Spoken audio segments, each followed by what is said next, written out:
Hi, I'm Frank Fusaro, and I'm here this evening with one of the most incredible human beings I've ever had the pleasure to meet, retired Army Major Ivan Castro.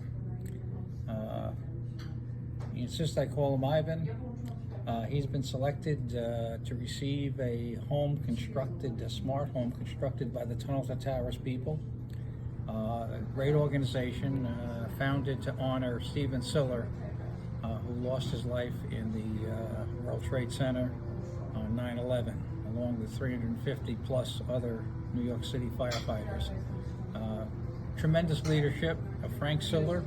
It has grown from a mom and pop operation into a giant organization, building hundreds of homes, smart homes for the catastrophically injured veterans, and first responders buying their homes for those that lost their lives,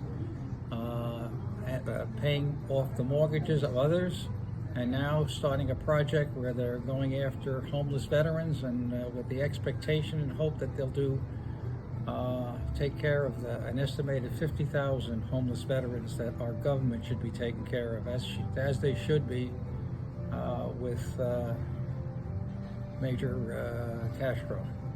I want to thank our donors. It's their money that's going to fund this thing.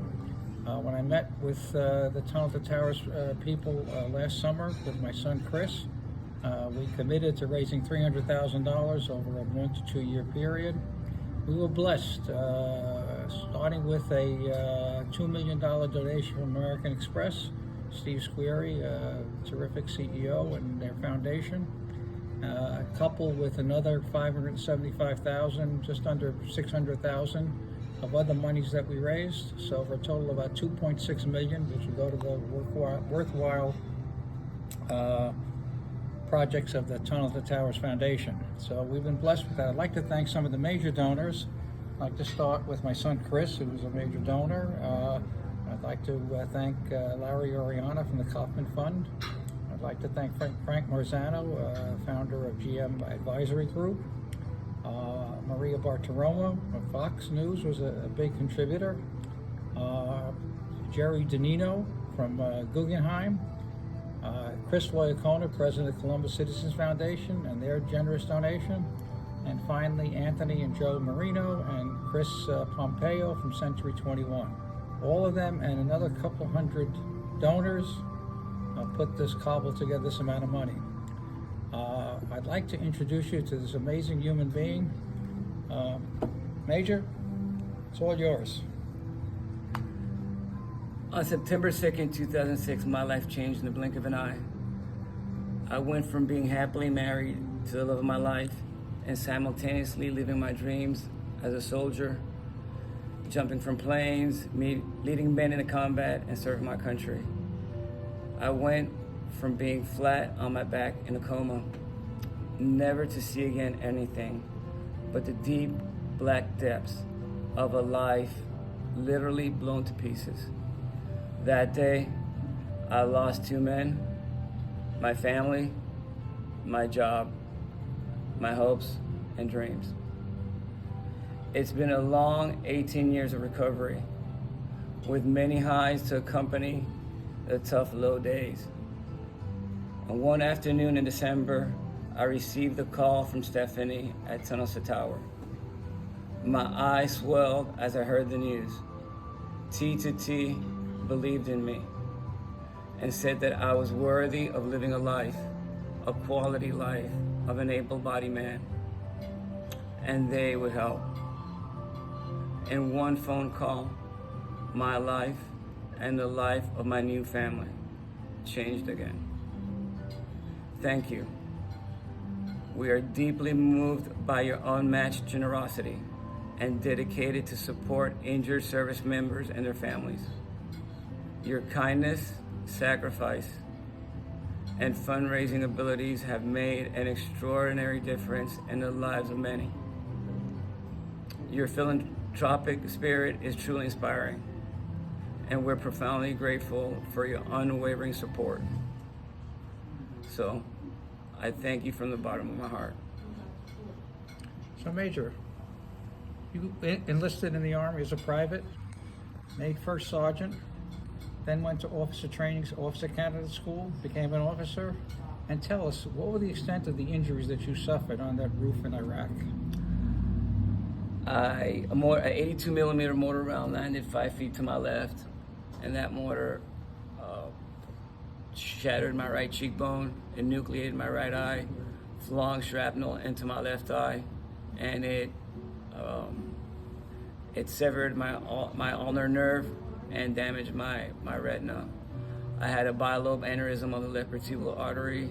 I had a open bone fracture of the left humerus. My ulnar median nerve and my left arm was totally destroyed, and my left deltoid colons lapsed. I had a pulmonary embolism, and I had shrapnel throughout my entire body.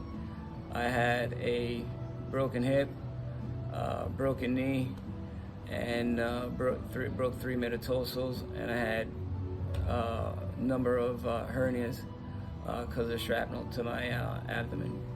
Now, you spent several months in the hospital, and what we'd normally expect at that point, you'd be discharged as a wounded veteran, but that wasn't in your cards. No. You stayed on active duty for how many years as a totally blind officer of the Army? That's all I knew what to do.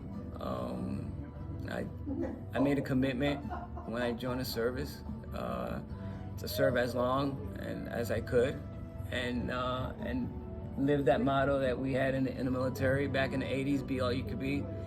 And that's what I was committed to do, and that's what I was going to do. And very grateful to my command that they allowed me to serve 10 extra years in the military, totally blind, and I was able to go to the officer advanced course, and I commanded a company and a special operations recruiting battalion. Now, from that point, now you get discharged from the Army, and you've done some amazing things since then. Specifically, you became a runner. You completed how many marathons? I did about 80 marathons. And I did a couple of 50 milers and stage races. Totally blind. Totally blind. And I've been able to cycle across America, across Europe, ski to the South Pole with Prince Harry, and climbed Kilimanjaro. I walked El Camino Santiago. I ran with the Bulls in Pamplona. I hiked from Mexico to Canada on a Pacific Crest Trail. That was 2,653 miles through the wilderness. And I ran across the Sahara Desert. And so all of that sheer guts and determination was with assistance, with a lot of great friends and people who believed in me. So I'm a firm believer that if you are given the resources, the training, and the opportunity, and you have the right people surrounding you, there's nothing that can't be accomplished. So I'm deeply indebted to all those folks, as well as my co-writer, Jim DeFelice. We wrote my life story in a book called Fighting Blind, and it was published November 2016.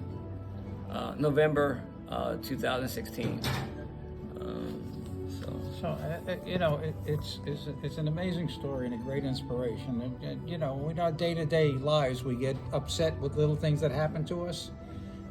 Here, you were catastrophically injured, lost 2 men, and yet you put another 10 years in the military and did all these incredible things, running with the Bulls in Pamplona, working with Prince Harry in the Invicta Games. And if you Google Major Ivan Castro, you'll see, was it Nora something, CBS News? Yeah, CBS News. You'll see him running with the Bulls in Pamplona. So this is amazing. When I first met with Tunnel to Towers, they said they'd give me a catastrophically injured veteran that we raised this money for, and thank you for all our donors. They didn't tell me they were going to give me Superman. Yeah. So I'm indebted to them, and the whole country is indebted to you, Thank you. Major. You're an amazing, amazing individual. I want to say also thank you to Tunnel to Tower once again, and to all the staff, the volunteers, and all of you who have donated to this fundraising event that you've put together. Well, the money has been well spent, and the only thing that aggravates me is, I think I said it before, the government should be doing this for these people, wonderful veterans, and all the sacrifices that you made your whole life, you dedicate to this country. We're blessed to meet you, to know you, and to be inspired by you. Thank you.